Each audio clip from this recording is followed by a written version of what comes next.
നമ്മളന്ന് ഇസാക്ക വാങ്ങിയ ബോളെ ഓറിയം വിലയും കണ്ടിട്ടില്ലായിരുന്നു. ഞാൻ കൊടുക്കാത്തത് 8 പീസാവെന്ന് വിചാരിച്ചിട്ടാണ്. സാധനം കണ്ടപ്പോൾ എത്തി വലിഞ്ഞ് ദേഹത്തൊക്കെ കയറി വാലാട്ടുന്നുണ്ടെങ്കിലും ഇത് താഴെ ഇട്ട് കൊടുത്തപ്പോൾ അവന് ഭയങ്കര പേടിയായിട്ട് അത് മൂവ് ചെയ്യുന്നുണ്ടപ്പോൾ പിന്നെ അടുത്തു പോണില്ല.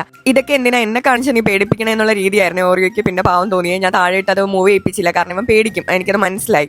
പിന്നെ പോയി കിടപ്പായിരുന്നു. ഇതെന്താ സാധനം ഒരു പിടുത്തവും ഇല്ലല്ലോ എന്നുള്ള രീതിക്കുള്ള കിടപ്പായിരുന്നു. നല്ല രസമായിരുന്നു കാണാൻ വേണ്ടിയിട്ട്.